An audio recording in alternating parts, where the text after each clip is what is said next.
hazards. I don't see any spills or cords, anything that could affect my safety or my patient's safety. My patient is seated upright. She looks to be calm and pleasant. She doesn't seem to be in any respiratory distress. Skin color is normal for ethnicity. She's not using accessory muscles to breathe. There's no cyanosis, pallor. So I'm going to go ahead and proceed as planned. Pietro? Yes. Okay. Hi, good afternoon, Miss Pietro. How are you today? I'm good. How are you? I'm very good, thank you. My name's Kristen, and I'm a Palm Beach Atlantic University nursing student. I'm here today to do an assessment on you, if that's all right. That's fine. Before I begin, I'll just make sure that I shut the door to provide us some privacy and perform hand hygiene. And while I'm finishing up washing my hands, do you mind if I take a look at your ID bracelet for your safety? Could you tell me your full name? Maya Pietro. Thank you, and your date of birth? 11/13/2003. Very well, I have the same thing. Thank you, Miss Pietro. Miss Pietro, a couple more standard questions for you. Could you tell me where you are right now? The hospital. All right, and could you tell me what year it is? 2024. And could you tell me what brings you here today? Just a simple checkup. Okay, very good. So we're both here for the same reason. My patient is awake, alert, and oriented ×4. I didn't notice an allergy bracelet on your wrist. Do you have any allergies I should be aware of? No. Okay, so that means that you don't have any allergies to latex, shellfish, medications. All right. And are you experiencing any pain right now? No, ma'am. Yes. Yes? Yes, you are. Okay, yes. Okay, I'm sorry to hear that. Can you tell me where that pain is located? Let's make something up. My leg. All right, which leg? Right leg. Okay, where's Lower. your right lower leg? Okay, all right, we're making progress. I'm so sorry that you're having that right lower leg pain. Could you tell me when that began? Just now. Yeah. 2 days ago. Kidding. 2 days ago. All right. Did you do something that caused yourself to like start to experience pain? Was there an incident that happened, or it just began to hurt?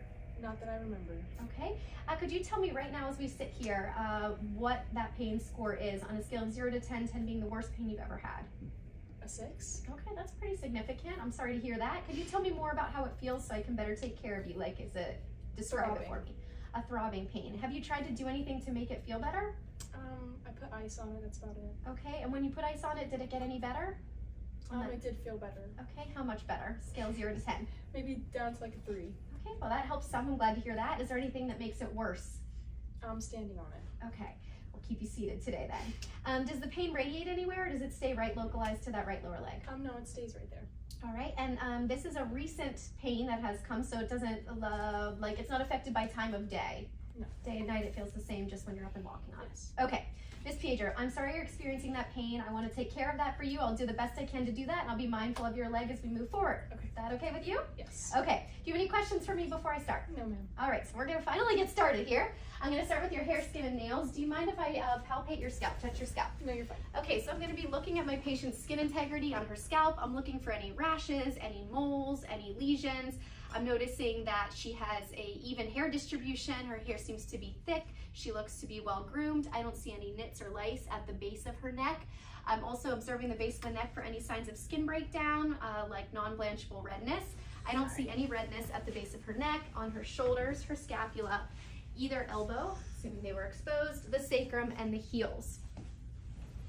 All right, next I'm going to be feeling your skin for warmth and dryness. I'm going to work my way from head to toe, the backs of my probably cold hands, down your arms to your fingertips, and then all the way down your body towards your legs and your toes.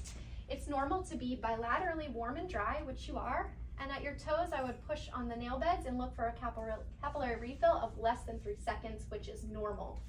I don't see any edema or swelling in her lower legs, ankles, or feet. If I did, I'd want to see if that edema was pitting or not pitting, but I don't see any, so we can move on. The nail beds, again, this time I'm going to make sure that her cap refill is 2 seconds or less. It's like 2 seconds, which is a normal finding. Next thing I'm going to do is a test called clubbing. For this test, if you could put your 2 fingers up, and then you're going to bring your first knuckles together and make a heart for Valentine's Day. Very good. I see a small diamond there, which means you're negative for clubbing, which means that you do not appear to have any issues with some chronic low oxygen levels. Next, I'm going to go ahead and just take a peek at your forearm. I'm actually going to give your forearm a squeeze. This test is called tenting. I'm going to squeeze your skin and release. The skin does not form a tent. It snaps right back, which indicates that you have good elasticity and your skin is well hydrated. Miss Pietro, can you tell me about a mole that you have of concern today? Sure. Okay, I have a lot, thank so. you. All right, so what I'm going to do is I'm going to talk to you about a screening tool that we have. It's the ABCDEEFG acronym, and this is to help to screen for skin conditions that could indicate melanoma. It's not diagnostic, it's just a screening tool. So the A stands for asymmetry. This is a symmetric mole, which is normal. The border is well defined. It's not faded or jagged, which is normal. The color is light brown. Has it always been light brown? Yes. Okay, it's smaller than a pencil eraser, which again is a negative finding. It is not elevated, it's flat with the skin, and it wasn't firm, it felt the same texture as the rest of your skin. Since you first noticed this mole, has it changed at all or grown in size? No, ma'am. Okay, so in no way it has changed? No. Okay, so based on that screening tool, I don't see any signs there that this is a mole of concern. However, if you're concerned, you should always visit a dermatologist to have that double checked. Okay, there's something to be said about intuition.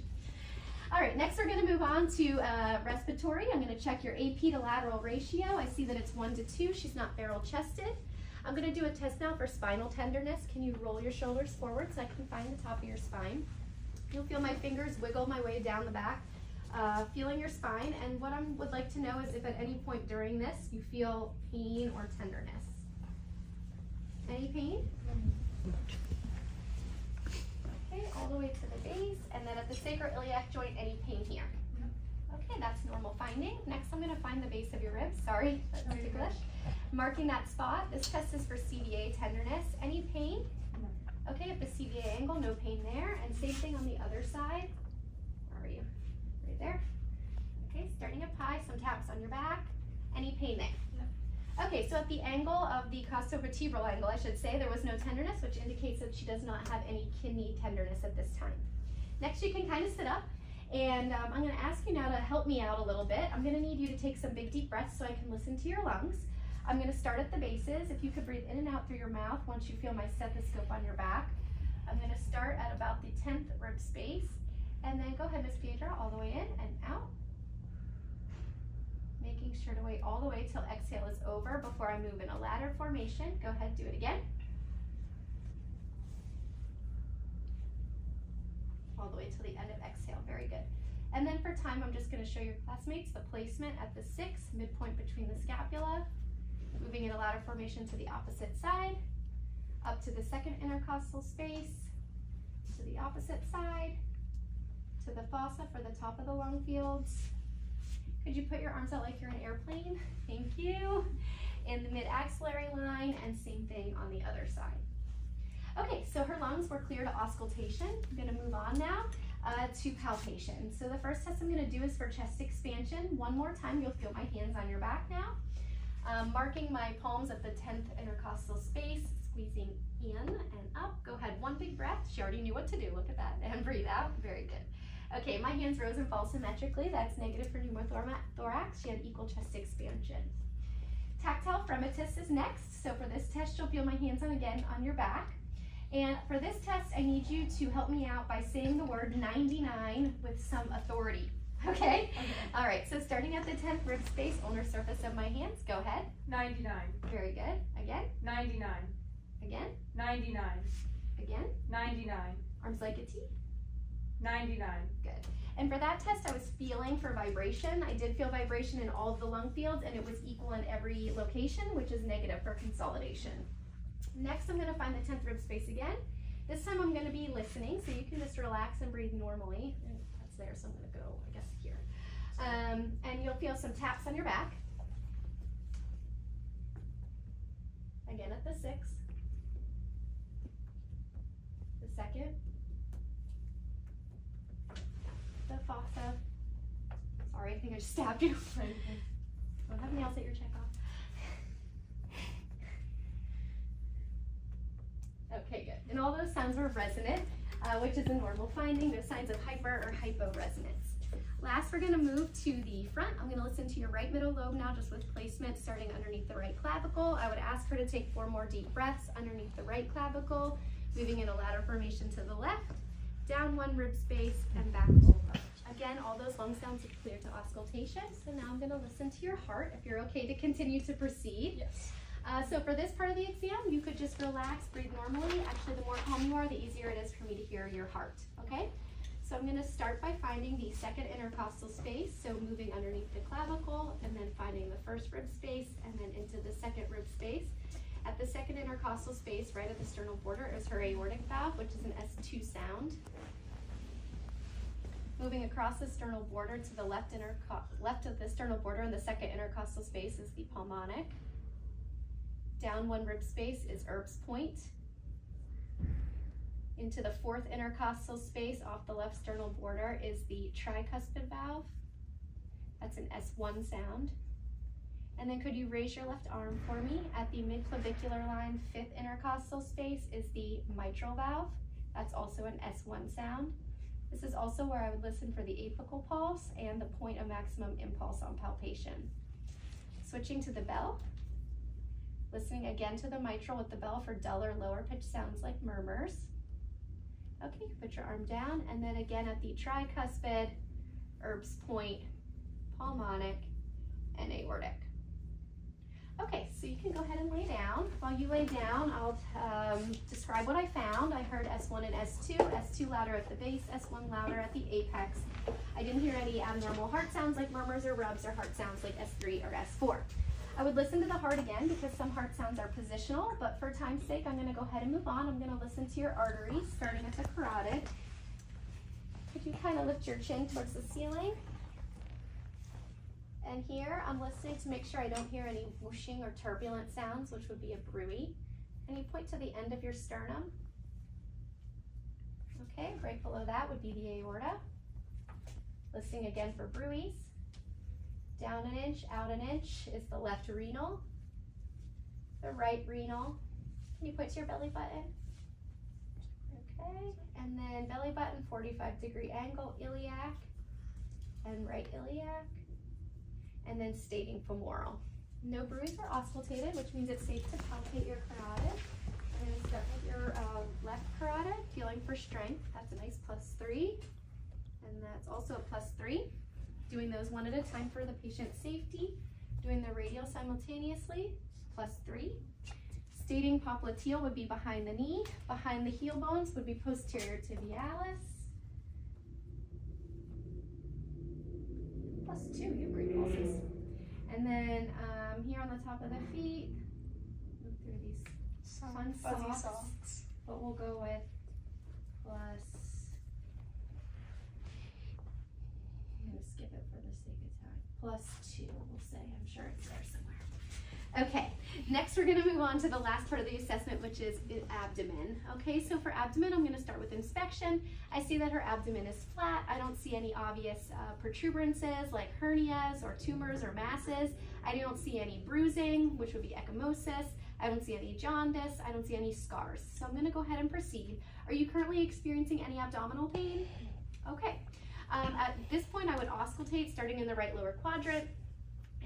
When I listened to the renal and the iliac arteries, I actually heard bowel sounds, so I'm going to go ahead and skip that. Her bowel sounds were normoactive, and I'm going to go on to the percussion. So point to your belly button again for me. That just helps me know where the quadrants are. Okay, starting in the right lower quadrant, some taps on your belly just like on your back. You can move your finger.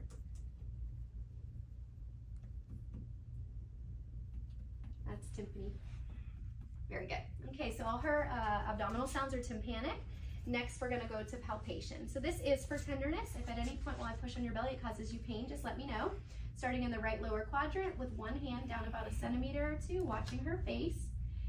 If you have a patient who's ticklish, the more firm you are, the less likely they are to giggle. All right, and watching her face, shouldn't appear to grimace. Did that cause you any pain? No. Okay, so next is deep palpation. This time it may feel a little bit uncomfortable, but it shouldn't be painful. It is a little uncomfortable. Using my right hand on top to apply downward pressure, pushing down, and then a rocking motion. Moving again to the right upper quadrant. Left hand down, right hand on top. Very good. Same thing on the next one. Pushing down and then rocking. It's kind of gross, right? Doesn't feel good. Okay, good. But I don't feel any masses, so that's a normal finding. Last, I'm going to finish up with the liver and the spleen. I'm going to find your rib cage. This is called the hook technique. Is this the end of your rib cage here? Down a little bit more. It's kind of low. With the pants, it's like sometimes hard to tell where the waist is and the ribs are. Okay, good. I don't have a lot of space. Okay, that's okay. All right, so I'm going to put my hands here, and And then what I'm gonna ask you to do is take a deep breath. When you breathe in, I'm gonna move my hands underneath the ribcage. Go ahead and release. Very good. No signs of hepatomegaly there. Now I'm gonna reach across your body. I'm gonna roll you towards me, but you can go ahead and lay back like you're supine. Very good. That's just to bring the spleen forward, finding the ribcage here. You're down here. All right, very good. And then one more deep breath. Moving in underneath the ribcage and release. Very good. I don't feel the spleen either. Nice and soft there. That completes our assessment. She's negative for splenomegaly, so I'm going to help you sit up. You're laying down for a nice nap. And that completes the full assessment that we have today. Is there anything else I could do for you? No, before I go? Okay, very good. All right.